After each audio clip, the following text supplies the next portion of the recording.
Ayan guys, kakauwi lang namin. And ang init. Sobrang init.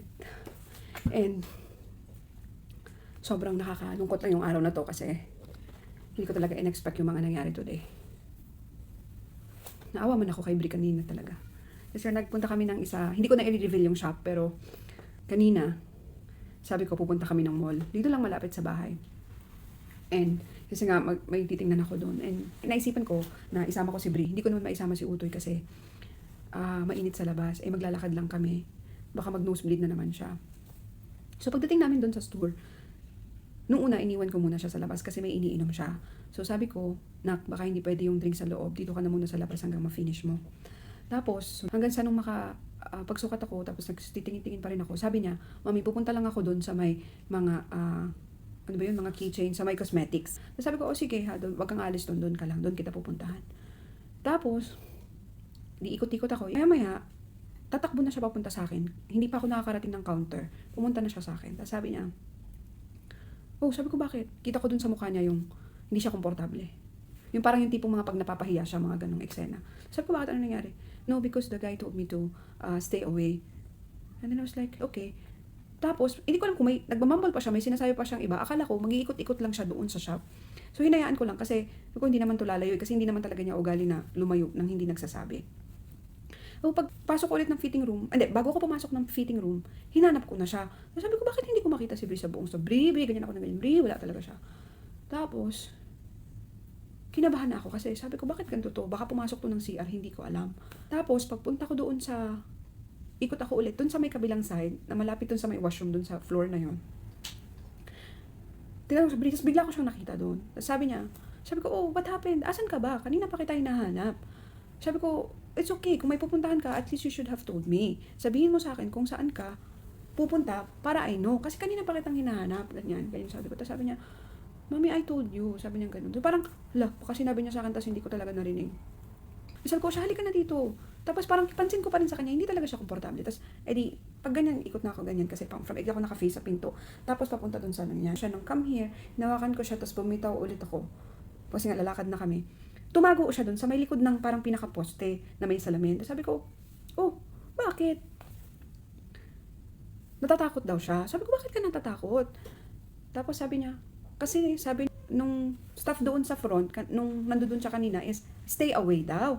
Tapos sabi ko, napalingon ako. Tapos sabi ko, mukhang natakot siya talaga doon sa nakausap niya. Tapos sabi ko, paglingon ko naman doon, sabi ko parang medyo, syempre yung emosyon ko, parang medyo curious na ako kung ano ba nangyari. Kasi, for her, para magtago, lumabas sa store, kakapag-alala na sa part ko. Di sabi ko, paglingon ko, dun sa may part ng cosmetics, may ibang bata naman na humahawak. Pero syempre, hindi sila Pilipino. Tapos, hindi naman siya sinasaway nung staff doon na, hey, you don't touch it, it's not allowed to touch, ganyan. So sabi ko, ikot ako ng store kasi gusto kong makakausap ng staff, gusto kong ma-address yung nangyari.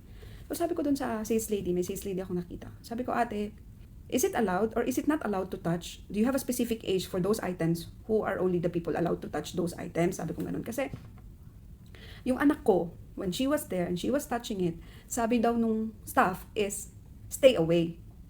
And then, I was seeing when I passed by there, may ibang mga bata, but because they are other nationality, you didn't catch her attention para sabihin sa kanya na, or sa kanila na, it's not allowed, stay away. Like that. So I was like, is it because we seem to look like we cannot afford it? Or is it because we are Filipino? That's why you told her, or whoever the staff told her not to touch it, to stay away from all of those things, whatever you are selling on that section. I was literally teary-eyed nung time na yun kasi unang-una natakot din ako kasi lumabas si Bri ng shop. Lumabas siya ng shop. Tapos ang sabi niya nga sa akin is, she got scared. That's why she hid.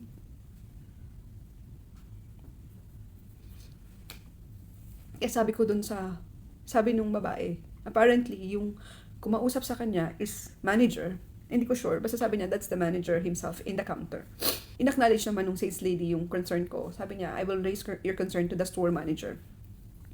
So that time, dinala ko na si Bri sa second floor. Makyat din kami kasi nga, nandoon yung store manager. And sabi nung store manager is, so he was asking and like, where's my daughter? So my daughter was sitting on the bench outside the shop na.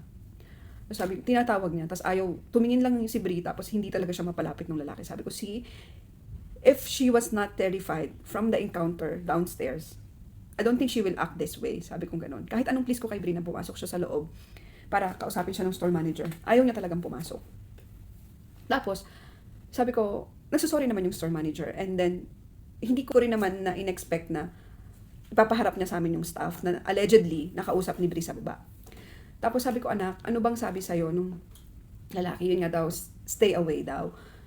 Yun lang yung sinasabi ni Bri palagi sa akin, stay away. Tapos maya-maya, nung nababayad na kami sa counter sa second floor, dumating yung staff from first floor.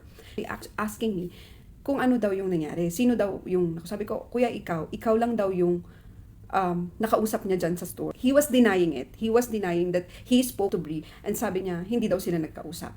Tapos sabi ko na lang, parang nagpanting yung tenga ko. Kasi bakit parang sa halip na tanggapin na lang natin, mag-apology na lang tayo, bakit kailangan mag-deny? So sabi ko, tapos umiiyak na si Bri sa gilid ko. Tapos sabi ko, sige kuya, okay lang. Kasi ilan ba yung naka-purple na t-shirt sa baba? For all I know, kasi kita ko rin naman siya nung nagsusukat ako, isa lang siya doon. Sabi ko, but it's okay kuya, let's not talk about it. Kasi takot na yung bata sa tabi ko. May iyak na si Bri sa tabi ko. Tapos hindi niya sinasabi kasi yung tunay. So parang, sige, tama na, okay na, na lang, sige na lang kuya, sabi ko ganun. Tapos, bayad na kami, lumabas na kami ng... Nung naglalakad kami pa uwi, sabi ko, anak, ano ba yung saktong sinabi niya sa'yo? Sabi ni Bri, ang sabi daw sa kanya is stay away. Sabi ko, did he approach you? Are you sure that he is pertaining to you when he said that? Sabi ko, baka may iba pang bata or may iba pa siyang kausap doon and hindi ikaw talaga yung sinasabi. Sabi niya, no. He said to stay away. Tapos, ito yung nagpapanting na talaga ng tenga ko kasi doon niya lang sinabi sa akin na, Mommy, he even asked me which country I'm from. Doon ako parang gusto kong bumalik sa tindahan kasi ang yabang nung salesperson para sabihin niya na hindi sila nagkausap ni Bri. Kung sinasabi pala ni Bri na, he even asked from which country I was from. Kuya, or kung sino ka man, konsensya mo. Alam mo kung anong nangyari. Yung anak ko naman, hindi naman yan magbubukas ng laruan. Kahit pa paano naman train naman yung mga to. Nauunawaan ko kayo. Pero sana may fairness dapat. Sana dapat sa lahat. Or dahil ba ganun yung anak ko? Dahil ba ganun yung suot ng anak ko? Dahil ba ganun yung itsura ng anak ko? Dahil ba hindi siya ibang lahi? Kaya ba deserve niya na magganon siya? Doon ko na-realize. Ngayon pala, kapag papasok ka talaga ng mall, you really have to look presentable. You really have to look like you have a lot of money, that you can afford it all. Kasi pwede ka talagang maging biktima ng ganito. Pakiramdam ko na discriminate kami. Na-experience ng anak ko first hand ang ma-discriminate. Sabi nga ni Bri na, Mommy, what is denying? And you know what? What I told Brian.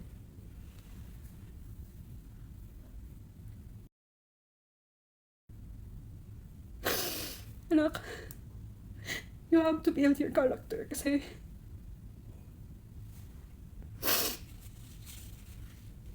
kailangan mong maging matapang